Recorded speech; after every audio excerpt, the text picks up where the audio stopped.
अहानबदा ngasi ge COVID-19 update Manipur goina mayam da share tawzaramge ten takna oina mayam da lokhachrakan share tawzarge ngasi ge Manipur gi COVID-19 update ta Bisnupur da miyo amata COVID-19 na nahan khidre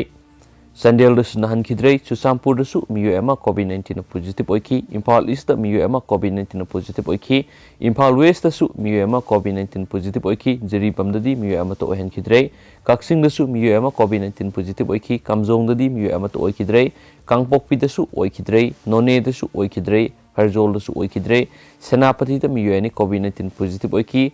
Tamenglong da su miyo ama to ohen khidre Tengnopal da su miyo ama to ohel khidre Thobal da miyo ama COVID-19 positive oiki Urkul da su miyo ama to ohen khidre Apun boy na ngasi Manipur COVID-19 nahan ki pisi miyo itare ni aduga ngasi su miyo amata COVID-19 Manipur da lehen khidre hain su sigi press release na makata na sa phungdorakli maka sa tarak point na to pamaroy pa pau khra mayam da mathang sina share tawjagi mayam loi phukta minasi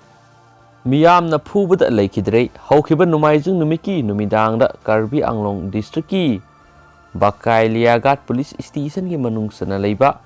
Taralangso Kauraji khungang amada Nupi da Karan taurui haiba nupa ama miyam na Phubada laikidre hairi laikhidraba miyo si Assamgi manung sanba Taralangsong Kauraji khungangnagi manasing rongpi kauba miyo amani hairi makna masa ani leiraba nupi amadasu natabali satke tawi haibigi maralda nupi dugi imung manungi miyo singamadi khungangdugi miyamna faraba matungda pol amada punduna phuki hairi thangnaba nithokaba numiki ayukta pulisna mansing rongpi gi asi waksang phangkibago loinana misi asiga mari lainana case ma file tokre haina India today ki pau amana hairi haina supau sina makata na phongdorakli makasa tarak point na to pamaru e pa pau khurana mo taret suba pe soidana pigani covid lan thengna ba loidri ojasing protest lepiko CM taret suba pe pi na ba process loide thabak to onthokadaba dangaire rajen Taramathoi suba Manipur Legislative Assembly gi taragani to suba budget mifam ngasi pham kiba Manipur Vidhan Sabha gi mifam da opposition gi MLA Okram Suraj Kumar na pukhalakpa calling attention motion amada oja singna tare suba PAP gi matam theng tharibagi maram karigino haiba uwafam kya pukhalakhi MLA Suraj Kumar na pukhalakpa calling attention motion adugi Sengdo warol piraduna house ki leader su oiriba CM Biren hai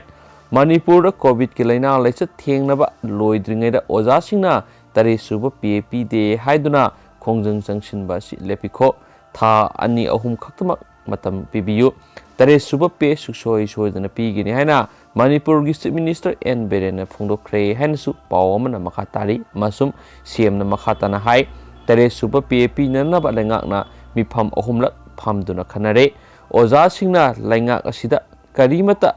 hairamdana khongjang hekta tangslakpa asi tawbigano covid ke lan thengnaringe de oja singi tare suba PAP naba wafam theng tharakpani haiba wafam masu ngasi phongkiba sifong singda panare atopa pawamanamu kabuiga ngaibu TRC learning chatpa singini hairakpa kabui ina chatpa sing muthatna bo hotnabani kabui samiti tha sigi ahum amasum taruki sifong singda kabuiga ngai asi Jirangrong Tingkau Ragam Saprik TRC Learning Chatpa Festival ni hai phongdok pasi kabui ina chatlibasing thugai ba amadi muthattuna manghanana bu hotnabani haibasi nongmagi mek senglei kabui haining daduna Jirangrong oning bagi amadi TRC Learning haina nauna semgatpagi apambadu kabui punamakta singsep thajinbani amadi nampudo khuthabani haina kabui samiti Manipur gi sor amana phongdorakli atopa pawamana mot laibak ama sakot hanbada tourism gi thaudang sangi thiolon khulda lairiba ani suba lanjau da plane kai khibagi masak sing yeng sinbidabana maram oiduna mangkhiba yana lairi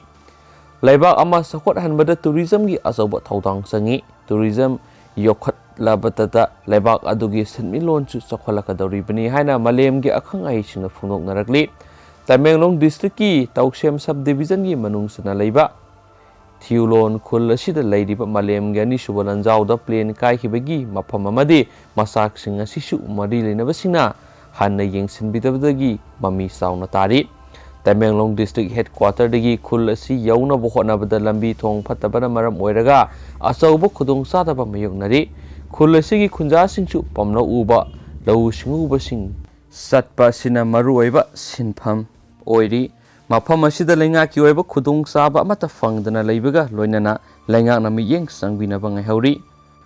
ꯊꯦꯂꯣꯟ ꯈꯨꯜ ꯑꯁꯤ ꯃꯅꯤꯄꯨꯔꯒꯤ historical place ꯑꯣꯏꯔꯤꯕ ꯃꯐꯝ ꯑꯃꯅꯤ ꯃꯐꯝ ꯑꯁꯤ ꯊꯤꯡꯂꯕꯁꯨ ꯊꯦꯡꯅ ꯑꯊꯨꯕ ꯃꯇꯝꯗ ꯃꯤꯠꯌꯦꯡ ꯆꯪꯕꯤꯅꯕ ꯃꯥꯏꯀꯩ ꯀꯌꯥꯗꯒꯤ ꯐꯣꯡꯗꯣꯔꯛꯂꯤ ꯍꯥꯏꯅꯁꯨ ꯄꯥꯎ ꯑꯃꯅ ꯃꯈꯥ ꯇꯥꯔꯤ ꯃꯈꯥ ꯆꯠꯊꯔꯛꯄ ꯑꯣꯏꯅ ꯑꯇꯣꯞꯄ ꯃꯔꯨꯑꯣꯏꯕ ꯄꯥꯎ ꯈꯔꯅ ꯑꯃꯨꯛ ꯀꯣꯔꯠꯀꯤ ꯑꯣꯔꯗꯔ ꯏꯟꯗꯕ ꯗꯦꯃꯣꯀ꯭ꯔꯦꯁꯤꯒꯤ ꯋꯥꯍꯟꯊꯣꯛ ꯃꯥꯡꯍꯟꯅꯅꯕ ꯁꯤꯟꯕꯅꯤ ꯃꯅꯥꯎꯇꯣꯟ MPCCꯒꯤ ꯖꯦꯅꯔꯦꯜ ꯁꯦꯀ꯭ꯔꯦꯇꯔꯤ ꯗꯥꯛꯇꯔ S ꯃꯅꯥꯎꯇꯣꯟꯅ ꯍꯥꯏꯈ꯭ꯔꯦ ꯀꯣꯔꯠꯀꯤ ꯑꯣꯔꯗꯔ ꯏꯟꯗꯕ ꯍꯥꯏꯕꯁꯤ ꯗꯦꯃꯣꯀ꯭ꯔꯦꯁꯤꯒꯤ ꯋꯥꯍꯟꯊꯣꯛ ꯃꯥꯡꯍꯟꯅꯅꯕ ꯁꯤꯟꯕꯅꯤ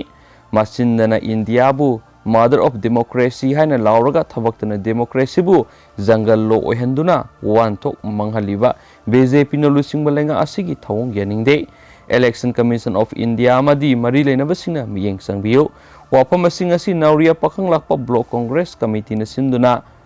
Mekola Community Hall pangthokpa unconstitutional parliamentary secretary taragani thogi mathakta chapsabe action lokhatlu haina sara henduna sathakiba wakat mifamda manaukto na phungdokhibani manaukto na makha taraduna BJP amasum mahaka satminariba laingak asina haujik chathariba budget session da India si democracy gi mamani haiba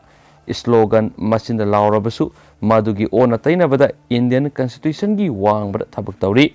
kumja English ingani taraga tareta pangthokiba mikhalda kendra taraga nithoidigi karakpa MLA taraga nithoibu illegal oi amadi unconstitutional oi parliamentary secretary oina hapkiba amadi Manipur High Court na disqualify tawgadabani haina yathang pikhrabani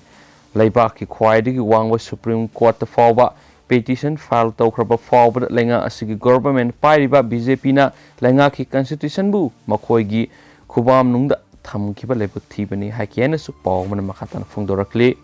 atopa maruiba pawmana class tawba yani yaroi hana muknaribasi miyam amadi mairoi singi lebu thibani desam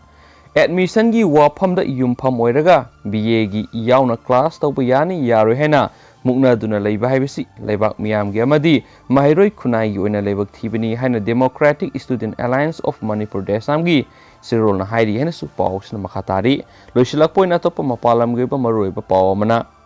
Parliament PM Modi pukning nungsiraktuna mitaki pitakhrei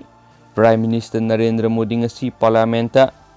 rival politician ama oiriba Rajya Sabha opposition leader oiriba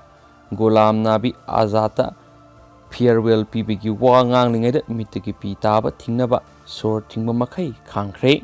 PM Modi na Gujarat ki Chief Minister aduga Ghulam Nabi Azana JNK gi Chief Minister oiringeda kapminakhibagi thaudok ningsingkhi JN Azad matam sangnadagi khangnarakle makhoi Chief Minister oiminarami Modi na hai aina Chief Minister oidringai desu aikhoi wa khanakhi matamduda Azad saheb active politics ta leibani mahaka khangraba makhakta natana nungsi natinabani haina Modi na hai haina su pausin makhatana phongdoraklin thank you